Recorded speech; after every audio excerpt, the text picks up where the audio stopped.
어, 제가 이 영상을 2007년도에 직접 봤는데요. 이게 생각이 계속 나더라고요. 안타깝기도 하고. 2007년 이후에 이 친구들이 정말 엄청난 성공을 거두게 됩니다. 본인들은 몰랐겠지만 한류 스타가 되면서 이 친구들이 벌어들이는 돈이 한 해에 500억에 달하는, 그래서 뭐 YG의 매출액의 75%를 빅뱅이 혼자 다 했다고 해요. 지금도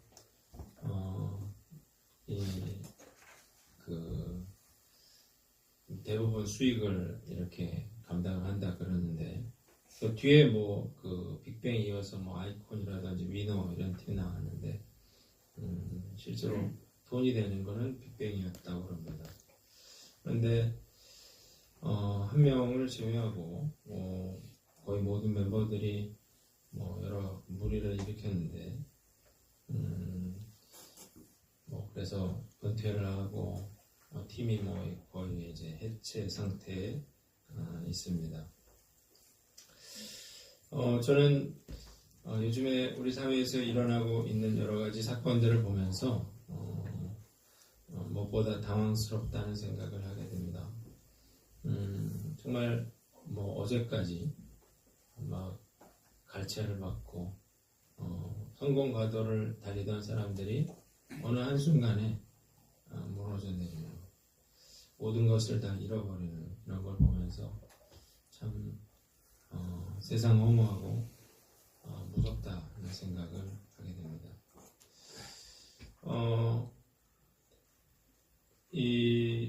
여기 이제 승리가 나오는데, 막내였는데 지금 만으로 29이라 그러는데 10년 만에 엄청난 그런 성공을 거두었죠.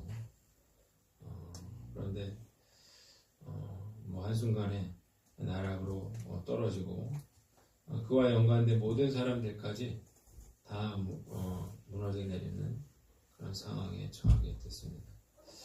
저는 이걸 보여드리는 이유가 뭐냐면, 저런 때가 있었구나 라는 것, 그리고 차라리 저 무명 때 그냥 성공하지 않았더라면 더 인기가 생기고 돈을 많이 벌지 않았더라면 오히려 더 좋았겠다, 그런 생각을 하게 되는 것입니다. 우리가요, 그런데도요, 지금도 많은 연습생들이 이런 성공을 꿈꾸면서 아침부터 밤까지 춤을 추면서 연습을 하고 있습니다. 나는 안 그럴 거라 그렇게 생각하는 거죠. 정치인들도 마찬가지예요. 한순간에 막 감옥에 가는 것들, 이런 것들 보면서도 시의원, 도의원 이런데 줄 서고 있습니다. 나는 안 그럴 거라 생각을 하는 것이죠. 우리가요, 분명히 알아야 될 것은, 많은 사람들이 이 세상에서 천국을 살려고 합니다. 더 많은 돈을 모으고 더 많은 성공을 거두고 인기를 얻어서 원하는 대로 살려고 하는데, 아무리 원하는 것을 얻어도 절대 이 세상은 천국이 될 수 없다는 것입니다. 그런데도 불구하고 우리가 이 땅에서 살고 있기 때문에 매일 땅의 것을 생각하고 또 땅의 것을 부러워하면서 살고 있습니다. 영원히 소유할 수 없는, 안개처럼 그렇게 다 사라져버릴 그런 것들에 묶여 또 마음을 빼앗겨 살아가고 있다고 하는 것입니다. 근데 우리는요, 이렇게 살면 안 되는 것입니다. 왜냐하면 우리는 우리를 위해서 예비된 천국이 있는 것입니다. 우리는 그냥 이 세상을 살아가는 것은 나그네로 살아가는 것입니다. 그리고 우리가 가야 할 곳은 하나님이 예비해 두신 그러한 천국이죠. 그래서 우리가 이 세상에서 마음을 빼앗겨서 세상 사람들처럼 그렇게 허무한 것들을 쫓아 살면 안 된다는 것입니다. 그런데 그렇게 천국을 소망하면서 또 천국을 준비하면서 치열하게 사는 분들은 별로 찾아보기가 어렵습니다. 그 이유가 뭐냐는 거예요. 그래서 제가 어떻게 하면 우리가 땅의 것에 묶여 살지 않고 하늘을 바라보면서 우리가 천국을 소망하며 살 수 있을까? 오늘 말씀을 통해서 우리가 고민하면서 결단하는 저와 여러분들 되시기를 주님의 이름으로 축원합니다. 오늘 본문은요, 천국의 비유에 대한 이야기입니다. 한번 따라합시다. 천국의 비유. 세 가지 비유가 나오는데 첫 번째, 두 번째 비유는요, 보화와 진주에 대한 비유입니다.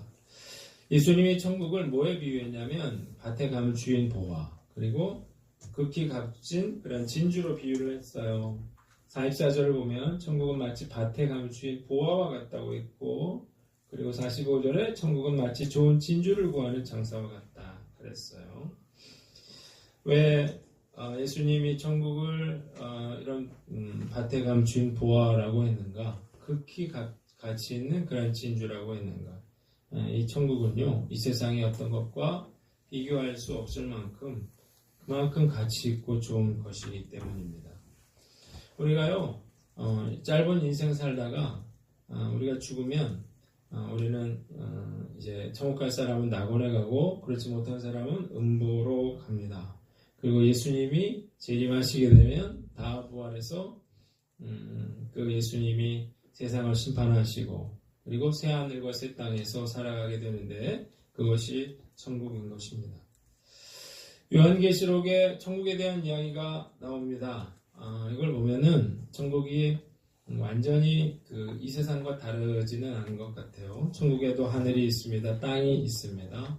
그리고 동물이 있어요. 나무가 있어요. 물이 있습니다. 그런데 이 세상과 전혀 다른 것은 이 세상은 약육강식의 세상이죠. 겉으로 보기엔 아름다워 보이지만 각종 그러한 자연재해로 신음하고 있고 땅은 거칠고 또 환경은 척박하는 곳입니다. 그러나 이 천국은 하나님이 처음에 창조하신 에덴 동산과도 비교할 수 없는 그런 놀라운 그런 곳이라는 것입니다. 천국에는 사자와 어린 양이 함께 뛰놀고 그리고 젖먹는 아이가 독사굴에 손을 넣어도 물지 않는다고 했습니다.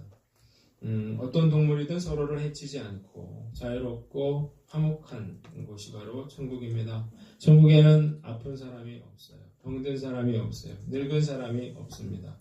예수님의 부활의 몸을 입고 살게 됩니다. 결혼은 하지 않지만 이성 간의 사랑보다 더 깊은 그런 친밀한 사랑을 맛보게 되는 곳이 천국입니다. 천국에는 눈물과 슬픔이 없습니다. 오늘 본문 요한계시록 보면 모든 눈물을 하나님이 어떻게 해요? 그 눈에서 닦아주시니 다시는 사망이 없고 애통하는 것이나 곡하는 것이나 아픈 것이 있지 아니하리라고 했어요. 이 세상에는 아픔이 있어요. 슬픔이 있어요. 고통이 있습니다. 죽음이 있지만 천국에는 이런 슬픔이 없고 기쁨과 즐거움이 영원히 지속되는 하나님의 영광이 가득한 곳, 그것이 바로 천국의 본질입니다. 그래서 예수님은 천국을 밭에 감추인 보화라고 극히 값진 진주라고 비유하신 것입니다. 또 하나의 비유는 그물에 대한 비유입니다. 예수님은 천국을 그물에 비유했어요. 그 이유가 뭐냐면 천국은 그러나 아무나 가는 곳은 아니라는 것입니다. 47절 보니까 천국은 마치 바다에 치고 각종 물고기를 모는 그물과 같은데 물가로 그물을 끌어내고 앉아서 좋은 것은 그래서 담고 못된 것은 내버린다 하고 했습니다. 필요 없는 것들은 버리는 것입니다. 좋은 것들만 담는 것입니다. 마찬가지로 천국에 들어갈 사람과 들어가지 못할 사람을 가리시겠다고 그렇게 말씀하셨습니다. 성경을 읽어보면요. 예수님이 누누이 이런 얘기를 하셨습니다. 한 번도 예수님은 아무나 믿기만 하면 천국 간다고 말씀하신 적이 없습니다. 마태복음 24장에 열처녀의 비유가 나와요. 그래서 다섯 처녀는 기름을 준비했는데 다섯 처녀는 기름을 준비하지 못했죠. 그래서 어떻게 해요? 그들은 다섯 처녀는 혼인잔치에 들어가지 못했습니다. 마태복음 24장에 두 사람이 함께 밭에 있는데 한 사람은 데려가고 한 사람은 버려둠을 당한다고 했어요. 두 사람이 맷돌을 갈다가 한 사람은 데려가고 한 사람은 버려둔다고 말씀하셨습니다. 자, 천국은 가고 싶다고 해서 다 가는 사람이 아니고 구원의 자격을 갖춘 자가 들어간다고 하는 것입니다. 누가복음 13장 23절로 24절을 보면 어떤 사람이 물었어요. 주여 구원받는 자가 적습니까? 그러자 예수님 뭐라고 했어요? 좁은 문으로 들어가기를 힘써라. 내가 너희에게 이르노니 들어가기를 구하여도 못하는 자가 많다고 했습니다. 이런 이야기를 예수님이 수도 없이 하셨는데요. 그 집주인이 문을 닫았는데 밖에서 두드리면서 주여 열어주소서. 그가 대답하여 나는 너희가 어디에서 온 자인지 알지 못하노라. 그때 너희가 말하되 우리는 주 앞에서 먹고 마셨으며 주는 또한 우리의 길거리에서 가르치셨나이다. 그가 너희에게 말하이르되 나는 너희가 어디에서 왔는지 알지 못하노라. 행악하는 모든 자들아 나를 떠나가라 하리라고 했습니다. 마태복음 7장 21절에는 나더러 주여 주여 하는 자마다 다 천국에 들어갈 것이 아니요 다만 하늘에 계신 내 아버지의 뜻대로 행하는 자라야 들어가리라고 예수님은 말씀하셨습니다. 뭘 알 수 있습니까? 천국은 아무나 들어갈 수 있는 것이 아니라 주여 주여 하는 자마다 들어가는 것이 아니라 아버지의 뜻대로 행하는 자가 들어갈 수 있다라고 말씀하고 있다고 하는 것입니다. 자, 우리가요 천국이 이렇게 좋은 곳이라고 하는 사실을 알았으면 어떻게 해야 돼요? 반드시 천국에 가야 됩니다. 그게 우리의 삶의 목표예요. 왜냐하면 이 세상에 그 어떤 것도 다 의미가 없기 때문이에요. 왜냐하면 죽으면 아무짝에도 쓸모없는 것이거든요. 내가 얼마나 공부를 많이 했던, 내가 얼마나 돈을 많이 모았던, 내가 죽으면 내가 천국과 지옥 앞에 선다면 그런 것들은 아무런 의미가 없기 때문이에요. 자, 예수님이 이런 이야기를 하신 이유는 동기부여를 하기 위해서예요. 천국에 가라는 거예요. 자, 우리가 천국에 가기 위해서 가장 중요한 건 뭐냐면 천국의 가치를 알아야 한다는 것입니다. 한번 따라합시다. 천국의 가치를 알라. 여러분, 예수님이 오늘 그 밭에 감추인 보화에 대한 이야기를 했는데요. 자, 오늘 이 농부가 밭에 감추인 보화를 보고 모든 걸 다 팔아서 어떻게 했다는 거예요? 그 밭을 산다는 것입니다. 44절을 볼까요? 천국은 마치 밭에 감추인 보화와 같은데 사람이 이를 발견한 후 숨겨두고 기뻐하여 돌아가서 자기의 소유를 다 팔아 그 밭을 사느니라 라고 했습니다. 여러분 2000년 전에 예수님 당시에 뭐가 없었냐면 은행이 없었습니다. 여러분들은 돈을 다 어디다 맡겼습니까? 은행에 맡겼죠. 맡길 돈이 별로 없습니까? 자기 집에 이렇게 쌓아놓는 사람은 없잖아요. 은행에다가 그걸 맡기고 집에는 뭐 필요한 돈만 이제 놔두고 살게 돼 있는데 이 당시에는 생각해 보세요. 은행이 없으니까 자기 집에 걸 다 놔둬야 되는 것입니다. 얼마나 불안하겠어요.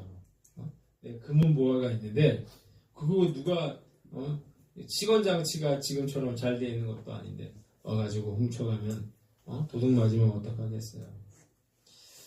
그래서 이들은 이제 고민하는 거죠. 이 재산을 어떻게 안전하게 보관할 것인가. 그래서 어떻게 하냐면 밭에다가 파묻는 것입니다. 아무도 모르는 밭에다가 거기다가 자기가 아는 계란 표식을 해놓고 거기다 이제 파묻어 놓는 거예요. 그러니까 집에는 아무것도 없고 어디다 묻었는지 모르니까 그 안전한 그런 장소였습니다. 문제는 뭐냐면 이 사람이 갑자기 죽어버리는 경우에 사고를 당하는 경우에 이 사람이 죽어버렸어요. 사고를 당했어요. 그런데 이야기를 아무에게도 하지 않았어요. 사람들은 그가 어디에 자신의 보물을 숨겨두었는지 모르는 것입니다. 그러면서 이 땅이 사람들에게 팔려나가기 시작했어요. 이 사람이 주인이 됐다가 저 사람이 주인이 됐다가 이제 이러다가 어느 날 그 땅 주인이 이제 사람을 샀어요. 그래서 밭을 갈아라. 그래 이제 맡겼어요. 이 사람이 일을 하다 보니까 뭐가 곡괭이질 하는데 뭐 걸리는 거예요? 이게 뭘까? 또 봤더니 거기 안에 금은 보화가 담겨져 있는 것입니다. 깜짝 놀랐어요. 그래서 어떻게 했겠어요? 얼른 닫고 누가 볼까봐 그걸 막 덮었어요. 그 보물은 그 땅 주인의 보물도 아니에요. 그리고 그 땅 주인도 거기에 보물이 있다는 사실을 몰라요. 그럼 어떻게 하겠어요? 자기가 가진 모든 재산을 팔아서 그 밭을 사는 거죠. 그 이야기를 예수님이 하고 있는 것입니다. 이런 황당한 일이 우리나라에도 있었습니다. 김제 마늘밭에 무려 110억 원이 넘는 그런 돈이 숨겨져 있었습니다. 이게 어떻게 된 거냐면은 한 40대 그 처남 형제가 인터넷 도박을 해가지고 돈을 수도 없이 많이 이제 벌게 됐습니다. 그런데 뭐 그걸 은행에 놔둘 수는 없고 이러니까 자기 매형부부에게 돈을 이제 다 달라 그런 거예요. 그래가지고 이 매형부부가 김치통 알죠? 거기다가 이제 5만 원권으로 이제 그거를 돈을 보관하기 시작했습니다. 베란다부터 채웠는데 계속 채우는데 계속 돈을 가지고 오는 거예요. 그러니까 이제 마루도 채우고 방에도 다 돈통을 쌓아놨는데 그리고 이제 이제 지나가는 통로까지 다 그 돈을 채웠는데도 더 이상 그 돈을 어떻게 처리를 할 수가 없게 된 거예요. 그러니까 이 사람이 어떻게 했냐면 마늘밭을 사기로 한 것입니다. 그래서 이 사람이 성경을 아는 사람이었는지 그 마늘밭에다가 그 돈을 파묻어 놓은 것입니다. 근데 문제가 생긴 건 뭐냐면 참 이게 아무도 모르는 뭐 자기 그 처남들이 이제 그 문제가 돼가지고 감옥에 갇혀 있었던 것 같아. 1년 6개월만 좀 지나면 이제 나오면 이제 찾아가면 끝나는 건데 문제가 뭐냐면 이 매형 부부가 그 돈을 쓴 것입니다. 2억 8천인가를 얼마 썼다는데 그것 때문에 이제 들통날까봐 이제 걱정을 하고 있었던 것 같아요. 그런데 이 땅을 팔았던 그 교수가 그 땅에 이제 심어 나왔던 소나무를 이제 캐가게 됐는데 그래서 굴착기로 이제 그 나무를 캐갔습니다. 그런데 이 사람이 이제 파다 보니까 뭐 김치통 같은 게 나왔지만 그러나 그건 그냥 별 생각 없이 그냥 묻어버리고 왔는데 이 사람 찾아왔어요. 그래가지고 거기다 내가 밭에 돈을 숨겨놨는데 당신이 그 돈을 빼갔다 이런 거예요. 왜 그랬냐면 그 돈을 자기가 뺏은 돈을 뒤집어 씌우려고 횡령한 걸 굴착기 이 기사한테 뒤집어 씌우려고 그렇게 한 건데 굴착기 기사는 억울하잖아요. 그러니까 경찰에 신고를 해버렸단 말이에요. 무마를 하려고 막 그랬는데 그 마늘밭을 파게 됐는데 파고 오니까 이 김치통들이 나오기 시작하는데 5만 원짜리 김치통이 수십 개 수백 개가 나왔다는 거예요. 그래가지고 결국 그 국고 환수됐다 그래요. 더 재밌는 건 뭐냐면요. 그 이후에 수많은 사람들이 밤에 그 밭에 찾아갔다는 거죠. 혹시 거기에 안 캐간 돈이 없는가? 사람들이 전국에서 모여들어가지고 출입금지 해놨는데도 거기가 밭을 파더라는 거예요. 여러분, 당연한 것이죠. 이 밭에 보화가 있다고 하는 사실을 아는 사람이라면 모든 걸 다 팔아서라도 어떻게 하겠다는 거예요? 그 보화를 차지하겠다는 것이죠. 마찬가지로 천국이 그토록 그 가치 있는 것이라면 감추어진 보화와 같다면 내 모든 것을 사용해서라도 그 천국을 차지해야 되지 않겠느냐 하는 거예요. 진주의 비유도 똑같은 것입니다. 자, 천국은 마치 좋은 진주를 구하는 장사와 같으니 극히 값진 진주 하나를 발견하며 가서 자기의 소유를 다 팔아 그 진주를 사느니라. 이 보석상이 어떻게 했다는 걸 극히 귀한 그런 진주를 보면 다 팔아서라도 그걸 사지 않겠느냐는 왜 이윤이 남으니까요. 이런 이야기가 있습니다. 어떤 보석상이 아프리카를 여행을 하게 됐어요. 그런데 놀라운 광경을 목격을 하게 됩니다. 그거는 아이들이 이제 구슬치기를 하고 있었는데요. 이 보석상이 보니까 대번에 그 구슬이 다이아몬드라고 하는 사실을 알았습니다. 그래서 이 보석상이 초콜릿을 아이들에게 주면서 야, 너희 구슬과 내 초콜릿값 바꾸지 않겠냐 그랬어요. 근데 아이들이 환호성을 부르면서 자기 있는 구슬을 다 내놓았습니다. 초콜릿값 바꾸어 주었습니다. 이 아이들이 가지고 놀던 이 다이아몬드 하나면 초콜릿 공장을 통째로 살 수 있었습니다. 왜 아이들이 이런 어리석은 행동을 했는가? 그 이유는 이 아이들은 이 구슬이 다이아몬드라고 하는 사실을 몰랐기 때문이죠. 모르니까 초콜릿 하나와 바꾼 것입니다. 마찬가지로 천국도요. 그 가치를 아는 사람만이 그 천국을 소유할 수 있는 것입니다. 신앙생활의 태도나 자세는요. 저는 처음에 성품에 달려있다고 생각했어요. 성품. 그 사람이 성실하고 그 사람이 착하고 그러면 열심히 하고 아니면 아니라고 생각했는데요. 그게 아니라는 사실을 저는 알게 되었습니다. 성품이나 태도가 아니고요. 천국의 가치를 얼마만큼 알고 있느냐에 달려있다는 것입니다. 여러분들이 대충 신앙생활을 하는 것은 천국의 가치가 어떤 것인지 모르기 때문에 그냥 나도 막연히 갈 수 있겠지 이렇게 생각을 하거나 천국이 얼마만큼 좋은 곳이라고 하는 사실을 모르기 때문에 적당히 대충 억지로 신앙생활을 하고 있는 것입니다. 만약 여러분들이 천국이 그렇게 중요하고 그리고 반드시 그것을 얻어야 한다는 사실을 알게 된다면 적극적인 신앙생활을 할 수밖에 없죠. 왜냐하면 엄청난 이득을 얻게 된다는 사실을 알고 있기 때문입니다.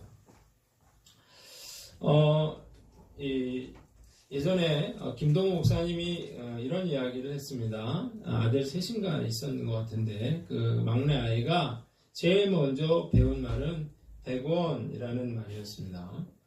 이 100원을 가지고 형들하고 가게를 가면은 그 100원으로 사탕을 살 수 있다는 사실을 그가 터득을 했어요. 그러니까 100원에 대한 가치를 알게 됐고 그래서 그 100원이라는 말부터 배운 것입니다. 목사님이 신방을 가려는데 이 아들이 막내가 이렇게 가로막았어요. 통행세를 내라는 것입니다. 그래가지고 아이에게 100원을 주려고 주머니를 뒤졌더니 100원짜리가 없었어요.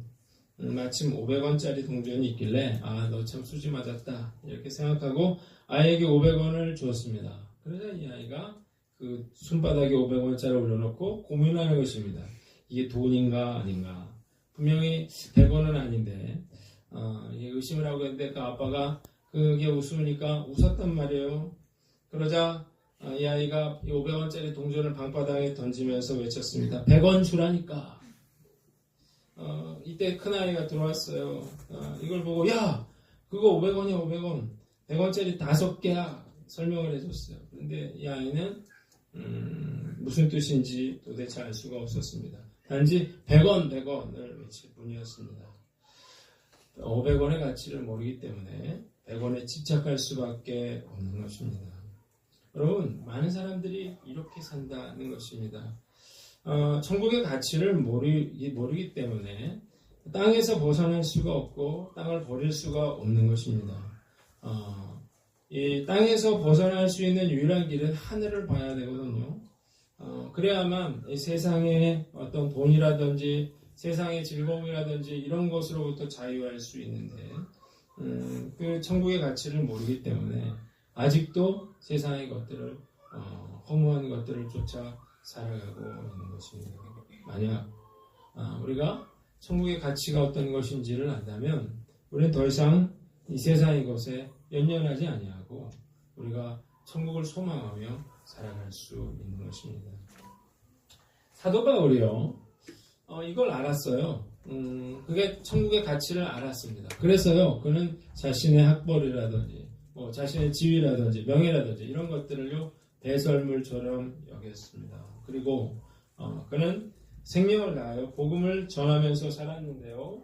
그리고 그 마지막 순간에 뭐라고 말하냐면 나는 선한 싸움을 싸우고 나의 달려갈 길을 마치고 믿음을 지켰으니 이제후로는 나를 위하여 의의 면류관이 예배되었으므로 주곧 의로우신 재판장이 그날에 내게 주실 것이며 내게만 아니라 주의 나타나심을 사모하는 모든 자의 개돈이라 그랬어요. 사도 바울은 뭘 봤습니까? 의의 면류관을 봤어요. 실제로 그래서 어떻게 뭐라고 얘기하고 있어요? 나에게뿐만 아니라 모든 자에게 이 면류관이 예비되어 있노라고 우리에게 말하고 있는 것입니다. 자, 여러분이 아직도 세상의 부귀영화를 사랑하고 세상의 마음을 쏟고 아직도 내가 주님을 위해서 시간을 낸데도 물질을 드리는데 인색하다면 여러분은 그 이유가 뭐냐면 딱 한 가지입니다. 내가 천국의 가치를 깨닫지 못하고 있기 때문입니다. 천국의 가치를 아는 사람은요, 내가 모든 것을 희생해도 전혀 아깝지 않습니다. 즐거워하게 되어 있어요. 왜? 내가 더 놀라운 엄청난 이득을 보게 될 거라는 사실을 내가 분명히 알고 있기 때문입니다. 저는요, 천국의 가치를 알게 됐어요. 그래서 제가 그 이후로는 적당히 살지 않았습니다. 올인했어요. 제가 가진 모든 걸 다 내어드리고, 그리고 내가 가진 것이 없다는 이유로 낙심하거나 또 전혀 아쉽지 않았습니다. 어떻게 하면 모든 것을 팔아 그 밭에 감추어진 보화를 얻을 것인가? 거기에만 관심이 있었다는 것입니다. 여러분들은 어떤가요? 천국의 가치를 아는 사람은요, 세상과 양다리 걸치지 않습니다. 천국의 가치를 아는 사람은 장사꾼처럼 정말 적극적인 그런 신앙생활을 할 수밖에 없습니다. 억지로 시키니까 억지로 하다 보니까 불평이 나오고요. 억지로 하니까 불만이 나오는 것입니다. 요령을 피우는 것입니다. 자, 천국의 가치를 모르기 때문에 내가 100원짜리를 붙잡고 내가 더 이상 다른 것들을 바라보지 못하고 있는 것입니다. 여러분, 천국은 우리가 생각하는 것보다 훨씬 가치 있는 일일 뿐만 아니라, 그리고 반드시 그 천국은 우리가 소유해야 하는 것이라는 사실을 아셔야 한다고 하는 거예요. 여러분들은 어떤가요? 여러분들은 어떤 마음으로 신앙생활을 하고 있는가요? 저는 목사로서 어떤 사명감이 있냐면, 제가 여러분들 설득시킬 수는 없어요. 그런데 제가 해야 될 일은 뭐냐면, 제가 알고 있는 예수님의 말씀을 여러분들에게 전하는 것입니다. 알게 하는 거예요. 제일 불행한 건 뭐냐면, 천국 못 갈 사람들은 후회할 것도 없겠죠. 그 자기 선택이고. 근데 여러분들이 지금 내가 죽을 날이 가까웠는데 내가 천국에 갈지 못 갈지를 모른다. 그러면 심각한 문제가 되는 것입니다. 목사가 해야 될 일은 그걸 알려주는 것입니다. 천국이 중요하다는 사실을 알려주는 것이고, 가치 있다는 사실을 알려주는 것이고, 그리고 어떻게 해야 천국 갈 수 있다는 사실을 알려주는 것입니다. 그래야 그 책임이 나에게 있지 않아요. 여러분들에게 있는 것이죠. 오늘 다시 한번 여러분들의 신앙생활을 한번 살펴보세요. 과연 나는 천국 갈 수 있는 사람인가? 여러분들이 생각해 보세요. 내가 정말 천국 갈 수 있는 사람이라면 양다리 걸치지 않습니다. 천국 갈 수 있는 사람이라면 천국의 가치를 알고 그 천국을 얻기 위해서 다르게 행동하게 되어 있습니다. 천국에 대해서 알지 못하는데요. 가치를 모르는데요. 관심이 없는데요. 과연 내가 천국 간다고 확신할 수 있을까요? 오늘 다시 한번 진지하게 우리 여러분 스스로에게 물으시기를 바랍니다. 그리고 나는 천국 가기 위해서 무슨 준비를 하고 있는가? 여러분들이 오늘 말씀 앞에서 깨닫고 정말 밭에 감추인 그 보화를 얻기 위해서 모든 것을 팔았던 사람과 사람처럼 그렇게 적극적으로 천국을 소망하며 사는 저와 여러분들 되시기를 주님의 이름으로 축원합니다. 두 번째는 천국을 소망하라는 것입니다. 한번 따라합시다. 천국을 소망하라. 천국을 소망하면서 사는 것은 대단히 중요한 것입니다. 그 이유가 있어요. 첫 번째 이유는 그래야 허무한 것에 마음을 빼앗기지 않습니다. 세상이요, 너무나 우리를 유혹하는 게 많아요. 그래서 우리의 인생을 허비하게 만드는 것, 허랑방탕하게 살도록 그렇게 허무한 것에 마음을 빼앗겨 살도록 그렇게 유혹하고 있는 것입니다. 그런데요, 천국을 소망하는 사람은 그런 것에 마음을 빼앗기지 않습니다. 왜 그래요? 내가 천국에 대한 가치를 알고 있고 내가 뭘 해야 하는지를 분명히 알고 있기 때문입니다. 그래서요, 천국 소망이 확실한 사람은 죄짓지 않습니다. 두 번째는 현재의 고난에도 낙심하지 않을 수 있다는 것입니다. 여러분, 천국 소망이 확실하면요, 내가 망해도 괜찮아요. 내가 질병에 걸려도 괜찮아요. 사고를 당해도 괜찮아요. 사랑하는 사람이 죽어도 그 고난을 이겨낼 수 있습니다. 왜 그래요? 천국에서 다시 만나리라고 하는 그런 확신과 믿음이 있기 때문입니다. 왜 낙심하고 왜 절망하나요? 거기에 마음을 빼앗겨 살아가기 때문에, 자식을 우상 삼고 살기 때문에 내가 낙심하고 절망하는 거예요. 내가 돈을 내 우상 삼고 살기 때문에 돈 때문에 울고 돈 때문에 웃는 거죠. 오늘 우리가 천국에 대한 소망이 확실하면 그 고난도 이겨낼 수 있습니다. 왜 그래요? 지나가는 것이기 때문이에요. 세 번째로 천국에 대한 소망이 있는 사람은 사명을 감당할 수 있습니다. 자, 하나님이 나를 이 세상에 보내신 이유는 뭐예요? 즐기다 오라는 게 아니잖아요. 저는 진짜 안타까운 그런 것들을 보는 게, 저는 저희 어머니가 결핵에 걸리셨다가 그래서 제가 뭐 그 끝에 임신이 됐는지, 그래서 저희 어머니가 저를 안 낳으려고 그랬대요. 근데 다행히 마음 바꾸셔가지고 내가 이 세상에 다시 태어났습니다. 그래갖고 태어나다 보니까 얼마나 병원 갔던 기억밖에 없는 것 같아요. 거의 일주일 내내요. 그 앞에 있는 병원을 다니고 그랬어요. 언제 죽을까? 그런 생각을 부모님이 하셨는지 모르겠는데 어쨌든 그렇게 아팠던 것 같아요. 제가요 지금 목사 돼서 엄청 건강한 것입니다. 그러면서 생각해요. 제가 체력이 붙여가지고요. 제가 진짜 뭐 조금만 해도 너무 힘들어요. 그러면서 어떤 생각하냐면 내가 좀 체력이 좀 좋았으면 얼마나 좋을까. 저는 놀아도 힘들어서 못 놀겠더라고요. 힘들어서 뭐 딱히 한 것도 없는데 얼마나 힘이 드는지. 그러면서 참 튼튼하신 분들 있잖아요. 뭐 힘센 분들 있잖아요. 이런 분들 보면 정말 부러운데요. 중요한 건 그 힘으로 그 튼튼한 체력으로 하나님의 나라와 영광을 위해서 과연 무엇을 하고 있느냐는 것이죠. 여러분들이 남들보다 똑똑합니까? 그러면 하나님께서 여러분들의 머리를 주신 하나님의 은혜를 깨닫고 그것을 복음 전하는 데 사용하시기를 주님의 이름으로 축원합니다. 돈이 있습니까? 그것을 하나님의 나라를 확장하는 데 사용하시기를 주님의 이름으로 축원합니다. 체력이 있습니까? 주님을 위해서 헌신하고 봉사하는 데 사용하시기를 주님의 이름으로 축원합니다.